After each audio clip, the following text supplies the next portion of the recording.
लेकिन अब चल, पहली सुलझावे के बखत हो गईल बा।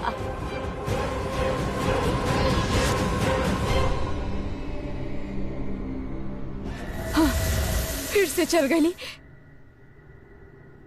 अरे तू यही जब बुत बन के का बैठल बाड़ू, जाओ चुड़ैल के पीछे जस्ट गो, वरना वो हमनी के भूत बना के बहरामगढ़ में नचाई और नाचल का होकेला के हमसे पूछे।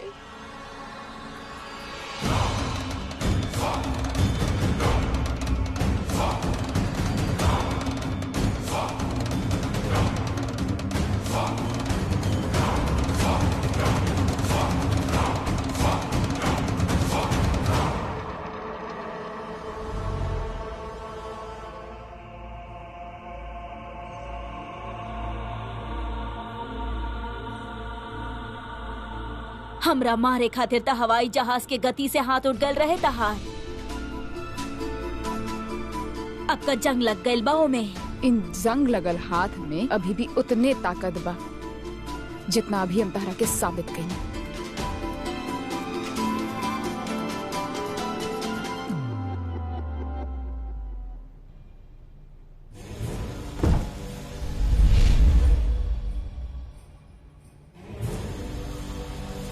बंधन बाऊ नाम के बाप पक्के श्रृंगार, पी के खबर पे रंग सुनहरा, महल में करे झनकार। बंधन बाऊ नाम के पक्के श्रृंगार, महल में करे झनकार। कोनो सुहा के निशानी बा, लेकिन का हो सकेला? अगर आप हमरा प्यार से भेंट देवे ही चाहेनी तापन पैर के सोना के पायल दे दी। हमार पत्नी धर्म के मर्यादा हमके ऐसन करे के इजाजत ना देवेला।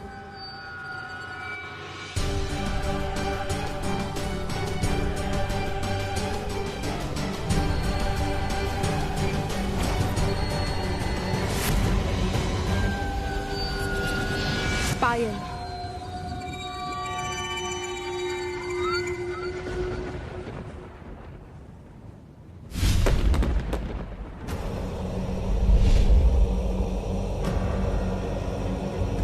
राजशाही बा ठाठ, अपन एक आवाज से उठावेला सबके खाट। राजशाही आवाज से खाट उठावेला। राजशाही राजशाही खाट। मुर्गी, शाही मुर्गी। लेकिन ये शाही मुर्गी का हो खेला? ये बहरामगढ़ में तो इतना सारा मुर्गी बा, उनमें से शाही मुर्गी कौन से बा ये कैसे पता चली? हमरा पता बा।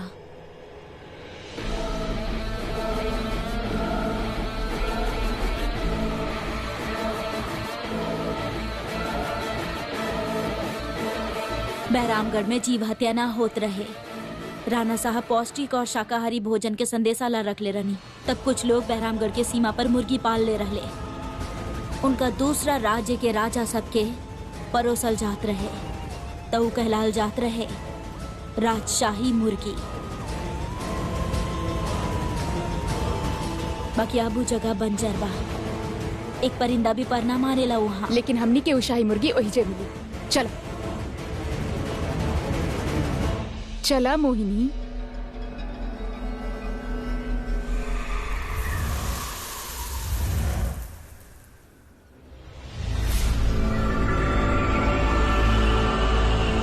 कहले रहनी हम बंजर जमीन बाई, शाही मुर्गी तका एगो चीटी तक ना मिली यहाँ पे। अब चल यहाँ से। प्रणाम दुर्गा ताई, हमनी यही जा शाही मुर्गी की खोज में आयल बानी। तू कोनो शाही मुर्गी से कम बाड़ू का? एक चुड़ैल खातिर तू हार इस्तेमाल करके खूब गोश्त खाती आई। तू मूर्ख, खिला भी रहल बाड़ू 500 साल के बुढ़िया के। आय हाय, बुढ़िया हमरा के बुढ़िया बुला रहल बाड़ी। आईना देखल बंद कर देले बाड़ू का तू? ए यक्षिनी, हमार समय बर्बाद मत कर और जल्दी से इस सौतन के बतावा कि शाही मुर्गी कहाँ बा। जितना जबान चलत था उतना ही हाथ पैर चला लेते तो अपना काम आ जाए। तू क्योंकि और काम ताबे से रहलू। कुटिया देख रहल बाड़ू, ओकरा पीछे बात तुहार मुर्गी अपना अंडा के साथ।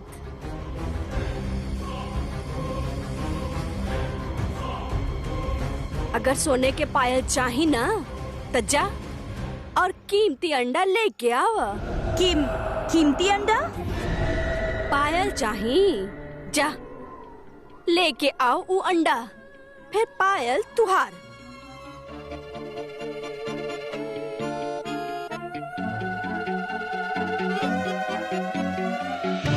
सचो? मुच्ची जा भाग, चल लेके आ जल्दी। पक पक पक पक पक पक पक पक।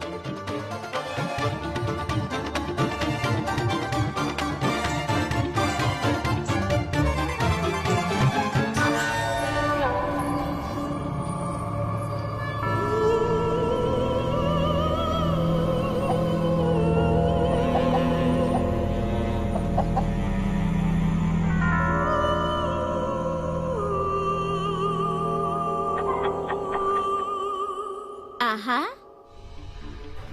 उम्र के साथ साथ दिमाग भी ढल गई यक्षिनी के। हमार जैसन चतुर चालाक और शक्तिशाली चुड़ैल के इतना आसान सा काम दे देली। ई रहल सबसे कीमती अंडा, काहे की इस सोना के बा।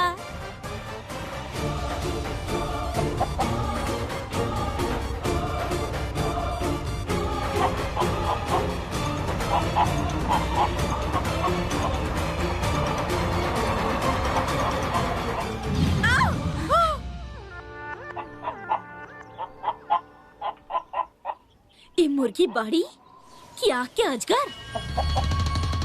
कबो ना सुधर बेटे मोहिनी, लालच में अंधी होके हर बार अपन हाथ जलावे न तू। अरे बावरी, ना ये पहली सुलझावे के हक बा तोरा के, ना उससे जुड़ल कोनो चीज के हाथ लगावे के। हक गइल चूल्हा के भट्टी में। इस सोना के पायल पर सिर्फ हमार हक बा। बरसन से तरसल बानी हम ही पायल खातिर। ई पायल ता हम लेके रहब। ए सौतन, चल ले वो अंडा और दे हमरा के हमार पायल। जा। मुर्गी से डरताड़ू? रुक, एक रता हम अभी मारतानी।